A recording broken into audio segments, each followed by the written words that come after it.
The more I learn about Moon Knight, the more fascinated I am with the character. Oh, mate, thank you. Oh, thanks. Cheers. He's one of the most interesting heroes in Marvel Comics and the MCU right now, and part of the reason is his wide assortment of hidden powers and abilities. Like, did you know he can control Mjolnir? Did you know his mind is protected from psychic attacks? Did you know he's basically immortal? See, a ton of hidden abilities that I want to talk about today. So here's the list of all sorts of Moon Knight's special tricks and powers. Let's get started right now.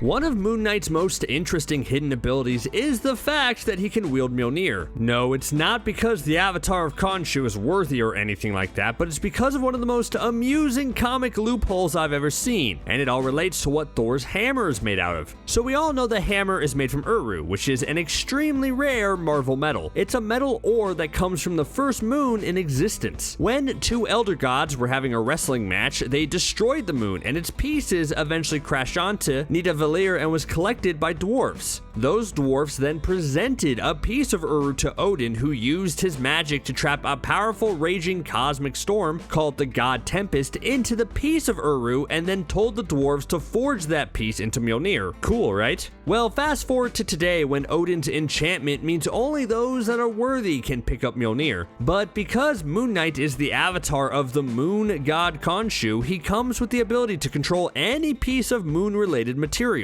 So in this case, Moon Knight's ability to control moon rock trumps Mjolnir's enchantment, and Mark Spector once surprised Thor with this ability by smacking the God of Thunder with his own hammer. Now, it's a long shot for sure right now, but how cool would it be if we could see this moment in live action? Mjolnir is back after being destroyed, and Moon Knight hopefully has a bright future ahead of him in the MCU, so please, let's hope this moment can eventually happen. Moon Knight is practically immortal as long as he remains on Khonshu's good side. I always think immortality is a bit of an iffy superpower. For one, knowing a character is immortal sometimes takes all the narrative tension out of the situation. I mean, if you know that they aren't in real danger, then what exactly are the stakes? But on the other hand, if you're reading a comic book with your favorite hero, you know they aren't going to bite the bullet anytime soon anyway. And then the narrative is forced to find creative and interesting workarounds to the whole immortal situation.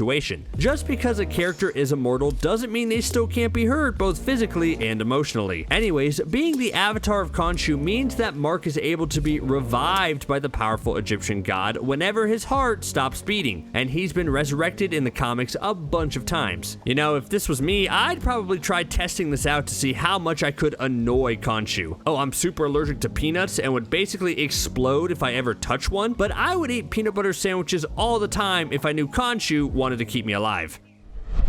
Although it's easy to just think of Moon Knight as just a vigilante with cool upgraded weapons and an Egyptian god watching his back, there are hidden mystical abilities that Moon Knight has been known to tap into from time to time. Most famously, in the Age of Khonshu crossover comic, Moon Knight basically breaks bad and turns against all his fellow Avengers because Khonshu told him to. This led to him using his pair of magic Ankhs to battle and steal things from heroes like Iron Fist, Doctor Strange, and Ghost Rider. Well, in Ghost Rider's case, Moon Knight didn't necessarily as much fight him than he did steal his car, but that's sort of the same thing, right? This overall shows how in tune Mark generally is with mysticism and how he can use that to his advantage to best some of the strongest magic users in Marvel Comics. Though this ability did have a limitation. When stealing abilities from other heroes, Mark used a divine Ankh, but that Ankh was useless against someone like Black Panther because Black Panther's abilities literally coursed through his veins thanks to the heart-shaped herb, and Moon Knight couldn't steal that. I kinda hope they adapt the Age of Khonshu storyline in the MCU at one point, because as cool as it is seeing Moon Knight be the hero, I would want to see the other Avengers have to face him in all his wonderful personalities in order to stop some nefarious deed. So this list is all about hidden abilities and powers that Moon Knight has, and sometimes a hidden ability can be just knowing the right people. Moon Knight is very close with a weapons designer known as Buck Lime, and Buck is known for making all sorts of cool weapons for Moon Knight that mimic other famous heroes. For example, Moon Knight has been known to use copied items like a Captain America shield, Spider-Man's web shooters, and even Wolverine's claws. Man, Moon Knight is already pretty cool, but imagine he shows up on the battlefield and whips out his fancy energy shield shaped like Captain America's shield, then stabs you with his retractable Wolverine claws, and then swings away using some homemade web shooters, you'd probably be in equal amounts confusion and, pain. Now all I can do is picture a fight in the MCU between Moon Knight and Taskmaster. But seriously, Buck Lime is a great connection for Moon Knight to have and gives him all sorts of unique and fun weapons that aren't all Egyptian related. He could be the next great guy in the chair and give characters like Ned Leeds a run for their money.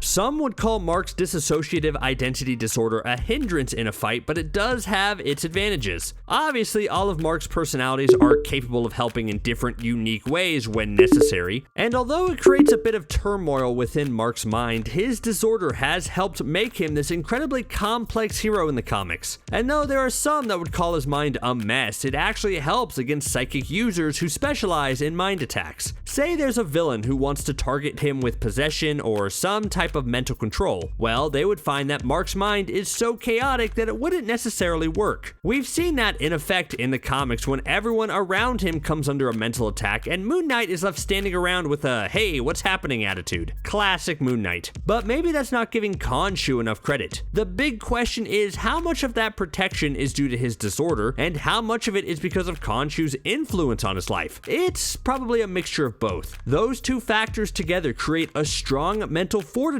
against oncoming attacks. And as we've seen in the comics, anyone who tries to invade Mark's mind to take over or try to cause harm usually does not have a good time. Mark has said that his disorder and his Khonshu interactions have turned his mind into poisoned ground, so it's best not to mess with him. We've seen this in the MCU show specifically, but Moon Knight is also incredibly damage resistant. Like in the Disney Plus show, we know that when Mark summons his suit, either in its OG Moon Knight form or in the more stylish Mr. Knight fit, he can definitely take a few hits. We see his cape becomes bulletproof and that his body heals almost instantly from life-threatening impalings.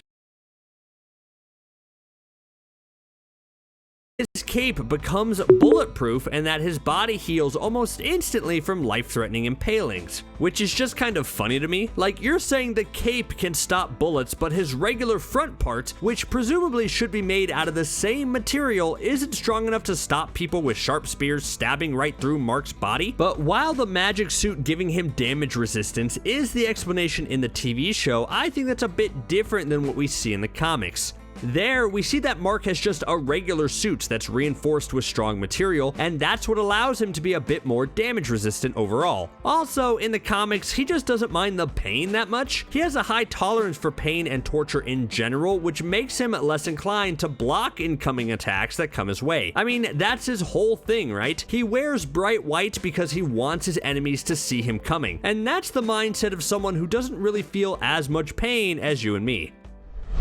When you're dealing with someone named Moon Knight, then you would expect that the moon has something to do with his powers. And guess what? You'd be right. Whatever phase the moon is in does absolutely affect Mark's abilities. So here's a word of advice: never fight Moon Knight on a full moon. That's basically a recipe for disaster. When the moon is at its peak like that, then so is Mark Spector. That also means that other moon phases like waning or waxing or new moon all directly affect Moon Knight's strength and durability. So if you do decide to commit to a life of crime and you know Moon Knight is around, maybe just brush up on your lunar terminology a bit, might help you out. And this is why I want to see Moon Knight fight Werewolf by Night in the MCU. Both characters are at their most powerful whenever the moon is full, which makes them just overall fun counterpoints to each other. When Moon Knight has the spirit of Khonshu flowing through him, he's been known to raise the dead from time to time. Now, that's an equally impressive and terrifying ability to have in your back pocket. Especially now that we've seen undead mummies in the MCU, those things were terrifying. That was definitely the scariest thing I've seen in the MCU since I saw Dr. Erik Selvig streaking in Thor: The Dark World. But now imagine a scenario where in the MCU, Moon Knight raises an army of those mummies and controls them? Terrifying. In the comics, Moon Knight has used this to help defeat Doctor Strange, which makes sense. You need a powerful hidden ability like necromancy to beat the Sorcerer Supreme. Like a lot of these abilities, this is only one that Mark can use when he's fully tapping into Khonshu's powers, and all it does is confirm that these Egyptian deities are no joke. Quick, Moon Knight to the Mooncopter. Okay, I know that being an expert pilot isn't a really strong or interesting hidden ability on its own, but I just wanted to include it because it allows me to talk about the Mooncopter. So because of his long history as a mercenary, of course Mark knows how to pilot aircrafts. But because comics are goofy sometimes, this has led to things like the Mooncopter, which is the aircraft that Mark uses to get around in the comics. It's an advanced aircraft that's, yes, shaped a bit like a moon crescent, and is equipped with a series of weapons and fancy technological upgrades. And come on, Mooncopter? Call it something else, Mark. How about the Nightwing? Yeah, okay, I guess you'd run into some copyright issues there. Oh well. And really, I guess I shouldn't discount the pilot ability. I mean, how many Avengers do you know that can fly an aircraft? I remember Bruce Banner, one of the smartest men in the universe, freaking out over flying that ship in Thor Ragnarok. I don't know how to fly one of these. You're a scientist. Use one of your PhDs. Yeah, all of a sudden, the ability to fly a plane really comes in handy, doesn't it? At one point, Moon Knight could pass through solid objects, sort of like vision. There's a bit more to the ability than that though, and it's not as simple as it sounds. This happened after Moon Knight had returned home from a time-traveling adventure, and he found that he could see the world through Khonshu's eyes. He saw ghostly images everywhere, and when he stepped outside, he phased right through his glass door and was immediately dressed in his Moon Knight costume. It allowed him overall to be a much stronger servant to Khonshu, and honestly, I hope we see a version of this in the MCU in some capacity. Like, the next step in the MCU partnership between Khonshu and Mark would be a merging of their minds, and Mark could become a stronger avatar because of it. I think that sounds cool.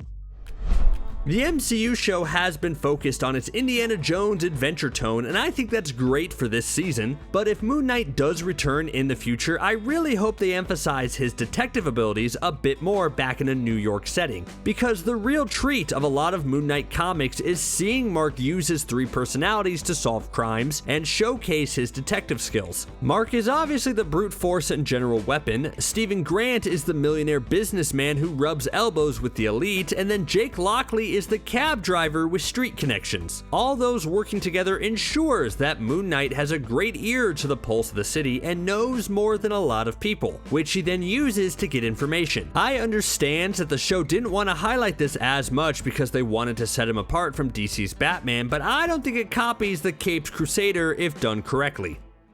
Bharatvarsh जिसे सदियों तक सोने की चिड़िया माना जाता रहा है, इसके पंख I don't think it copies the Caped Crusader if done correctly. So because I've mentioned before how his mystical Ankh allowed him to capture other heroes' abilities, and I thought I should go ahead and mention the rest of his arsenal. This may not be a hidden power per se, but his ability to be dangerous with just about any weapon you put in his hand certainly deserves a mention. Let's not forget Mark was a highly proficient mercenary, so he's proficient with almost all firearms. But besides being an expert marksman, he's also great with swords, batons, chains, boomerangs, longbows, you name it, Moon Knight can use it. And on top of that, he has his iconic crescent darts, which are like batarangs, only crescent shaped, as well as his multi-purpose truncheon that can be used as a club, a staff, a grappling hook, etc. And like I mentioned, the Ankhs he carries are both solid blunt instruments that could easily put you in the hospital, as well as being significant mystical weapons. When a hero is a great fighter in the MCU, it usually doesn't properly showcase it. And what we've seen from Mark in the show, yes, he's highly proficient and fun to watch as he takes down bad guys, but it isn't the best representation of what Moon Knight is supposed to be able to do. To start, Mark is normally a former heavyweight boxing champion, which is already dangerous, but then on top of that, he's also a master martial artist who knows judo, Krav Maga, karate, Muay Thai, Kung Fu, all of it. He really doesn't need any magical ability when he's able to do all that. Okay, some people might not consider this a hidden superpower, but Bruce Wayne once said it was, so I'm counting it. Moon Knight is tremendously wealthy. Like, he's a billionaire. In the comics, he's worth an estimated $2.3 billion, which is just insane. In the comics, he uses that money to always buy the most advanced weapons, suits, vehicles, gadgets, etc. He also probably has to buy a lot of whiteout and stain remover to keep his clothes as pearly white as he normally does. I just assume his dry cleaning bill isn't cheap, is all I'm saying. Anyways, anyone who's that rich and still decides to dress up and fight crime is an interesting case study to examine. The money comparisons once again make Moon Knight traditionally compared to Bruce Wayne or even Tony Stark, but unlike those two, Mark became this rich because I guess he was just a great investor. So maybe being rich isn't a great hidden ability, but I would say being great with money management certainly counts, right? I wanted to end things on a bit of a fun one. One time, due to some comic book shenanigans, the characters of Peter Parker and Mark Spector were combined to make Arachnite. This was basically Peter Parker, but with 4 separate identities, who was once bitten by a mystical spider that granted him powers and shattered his mind. So it was a Peter Parker version of Moon Knight with all of Spider-Man's abilities. Is this a long way of saying I want MCU's Peter Parker to meet Oscar Isaac's Moon Knight, just so it would be funny to see that live action meeting while simultaneously seeing Oscar Isaac's Spider-Man 2099 meet Miles Morales in the animated Spider-Verse movies? Yes it is. So I know it's not so much an ability, but between Moon Knight and Mr. Knight, which suit do you guys